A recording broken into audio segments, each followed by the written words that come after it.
Hello, everybody.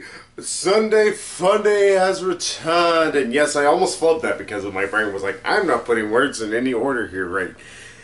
Yes, Sunday Funday is back with one of the movies that failed miserably at the box office this weekend. Unfortunately, this was a weekend that pretty much was considered a wash by most major studios because they're like, we're not going to follow up to Fate of the Furious, so we're just going to release whatever.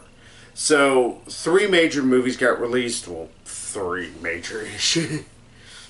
And that was Unforgettable, the Katherine Heigl, Rosario Dawson film, which, I don't care about. I don't care one way or the other about Katherine Heigl, about her trying to revive her career and pretty much taking full control of her bitchitude. I don't give a shit. And then, of course, there was also, I think, Phoenix Rising, or Phoenix Arising, or Phoenix Forgotten, or something like that. The found footage film about the supposed UFOs that were spotted above Phoenix, Arizona back in 1997, and 20 years later, they're like, oh, we're going to find them. And wacky things happen. So, I didn't care about that either, but I was actually looking forward to the other movie that came out. Because, of course, I am a huge fan of nostalgia. I'm a huge fan of, stuff that feels of an era that is bygone to us by now. And that, of course, was Free Fire, which is what I, of course, saw.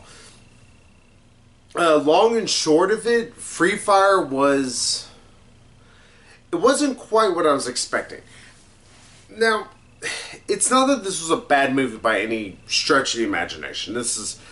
If you really didn't like this movie, it's because you went into it with a completely different mindset and couldn't accept that that was something different.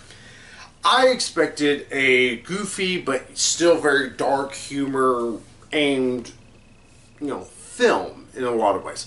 Think of maybe a little bit of Hot Fuzz. Hate to bring up a writer who had nothing to do with this film at all. Or think of any good action comedy. Nice Guys, even. Because Nice Guys was really damn good. I enjoyed the hell out of that movie. This movie never quite reaches the heights of all those I have spoken of, because I really loved Hot Fuzz and Nice Guys. But despite all that, there were some good comedy bits. There was some actually pretty decent gore. I just think the biggest problem with Free Fire is you're sold this tale of these two groups are meeting together, one's trying to sell the other guns, and lo and behold, something happens, and they get to where they start shooting at each other. That sounds like a movie rife with good comedy, possibly, some good little jokes here and there, little jabs at each other, especially since this is based in the 70s and all that, so you really want some, good 70s humor here and there. For the most part, it doesn't really have that. You would expect a lot more jokes, especially since the two main guys, one of them played by the guy who was Scarecrow in the Dark Knight movie. Or not Dark... Well, it wasn't Dark Knight. But it was first in Batman Begins and Dark Knight Rises. The one character besides Gordon and Batman that was in every single one. Oh, and also Alfred. And it's like, why? Why is that the one villain that sticks? That's neither here nor there. But he and this guy who may or may not be his brother, may just be a partner, are pretty much part of the IRA, the Irish Republic Army, if I'm not mistaken, is what it was called. Those who do not remember it, because thankfully they have stopped what they've done, they were a terrorist group in all essence. They terrorized most of northern England and also United Kingdom proper throughout pretty much from the 50s onwards. Till maybe I would say the late 90s did they really stop finally. It was bloody, it was bad, it was pretty much Iraq right now. And sometimes for religious reasons, sometimes not. I'm not going to get into the whole IRA versus England fight. I don't care. It's not not what I'm going to get into. Yeah, they are, I guess, supposed to be part of the IRA. They kind of very rarely mention a couple things, and it doesn't really go anywhere. But yeah, there's also Brie Larson in this. She's really good whenever she's given a chance to act. But strangely enough, I don't know most of these other actors. This is actually a low-budget film. So there's a lot of people you may be like, oh, it's that guy from that movie, that lady from that movie, that guy, and I don't know many of these other people. But pretty much, it is exactly what it sounds like. It is two sides try to go to sell. On one side, you try to sell guns. The other has some kind of tiffy about one thing or another, and chaos ensues. Though it's not as chaotic as you would hope. There's a lot of fighting, but it doesn't feel like a lot ever happens. That is a issue with this film. It's strange to describe it that way. Because, like, they're shooting at each other, and yeah, they're, trying to keep themselves safe, and I like the fact there's a lot of realism that whenever they get shot, they limp around and all this and that, but this is a movie where over half the characters spend the damn movie on their bellies. And after a while, it feels a little slow. There's a lot of times you're like, oh God, I just want somebody to get up. I just want somebody to get shot, somebody die. And that's kind of a problem with it. It's action-packed, but never does the action feel as impactful as it should. I mean, this is much better than the action that you saw in Fate of the Furious. Fate of the Furious was so over the top, and everybody was just a freaking Superman that you never felt any tension. This, you did feel some tension, but it was so slow-moving, though, that the tension would quickly wear off. That can pose a lot of problems for a film like this. And there are some decent jokes. I mean, I laughed quite heartily at a few points of this movie, but there were a lot of times it was like, oh, and then just stopped. There wasn't really anything. It felt like a lot of this was unscripted. It was just them talking and saying stuff. And after a while, you're like, they're not meshing as good as you want them to. They don't have the comedic talents that you would expect, those chops. Charlotte Copley's in this as well. He is always a blast to watch. But it feels like he was cast for a different movie, because he is really good at being weird and being, a little psychotic, but it feels like nobody else wants to be that bizarre. There's a few characters. There's this one guy, he's pretty much a crackhead in all essence, who does mean, horrible things, and I guess we're supposed to feel sympathetic towards him or anything. I don't know. That's another issue that is constantly revolving around this movie. The trailers would make you want to believe that, oh, this is actually kind of like one of them is betraying them all, and all this and that. And you think, alright, there's a little bit of a mystery to it. No, not really. It's just people do stuff and stuff happens. That's a problem for this film. It needed a lot more glue. It's like they wrote this really slick and, well put together little action sequence, and they had some good dialogue with it, but then they forgot to flesh out the rest of the film. Like, they never added a plot for the reason why this fight sequence happens. I will say, at least the cinematography in this is actually really good. It's close enough to where you can feel when they get shot and everything, but it's not so close up to where it feels like a shaky cam nonsense where you're just like, I'm gonna vomit. And no, it sounds like I'm shit-talking this movie a lot, but I actually enjoyed quite a bit of this movie. The feel of this film is very 70s, which is really good. They nailed it straight down. Alright, I got it. There are some really brutal scenes here that really work. There is some really good comedy that does work. It's just that it feels a little tedious, strangely enough. Like, I get why this movie was an hour and a half. This is a movie that, in fact, probably could have been trimmed down a little bit more. It's strange to describe a movie that In fact, it's not even an hour and a half. It's an hour and 25 minutes with credits. It feels like it could have been trimmed down a little more even. It's like, oh, wow.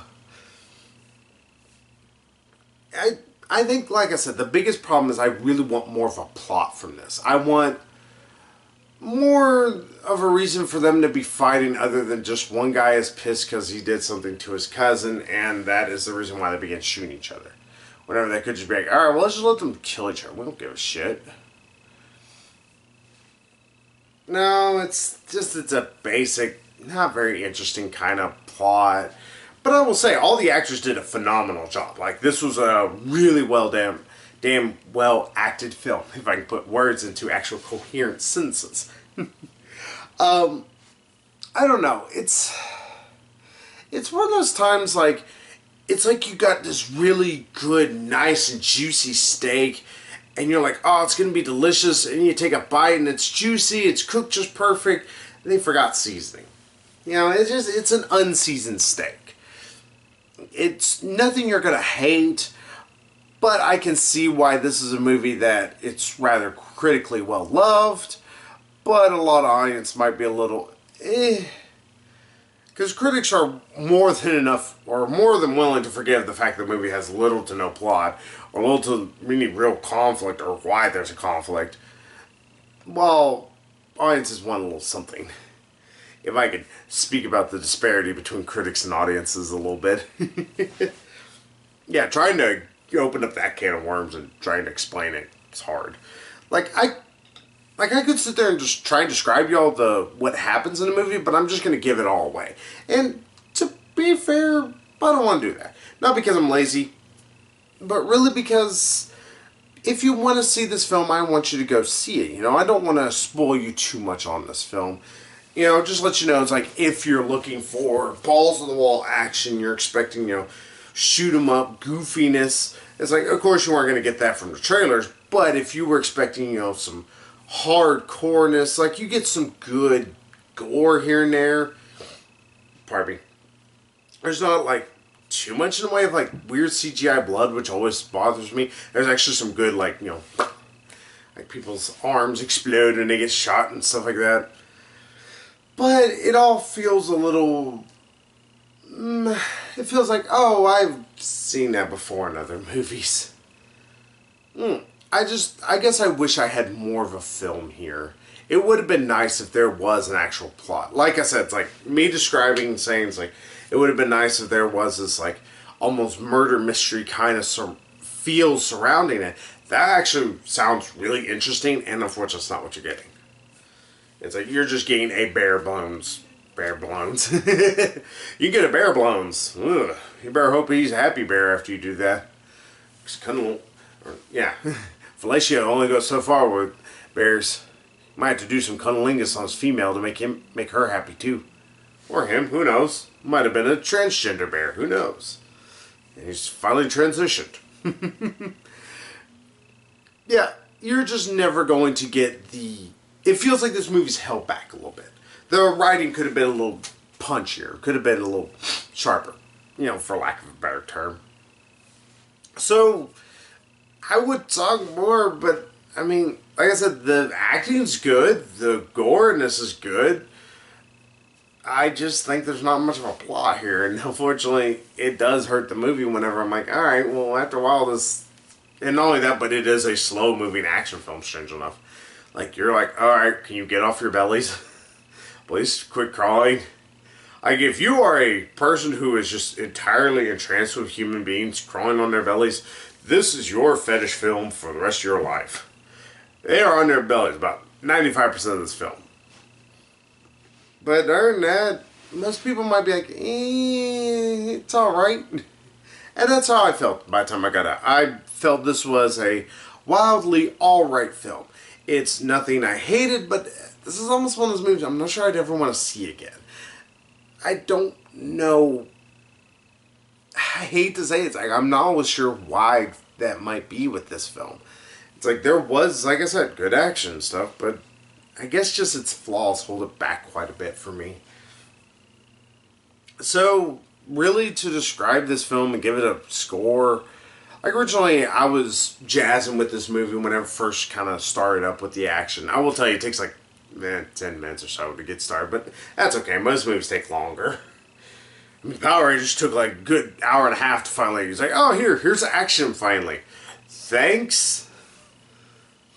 But to sum it up, despite its slowness, because like I said, you watch people crawling your bellies after a while, you're like, alright, can I see something else?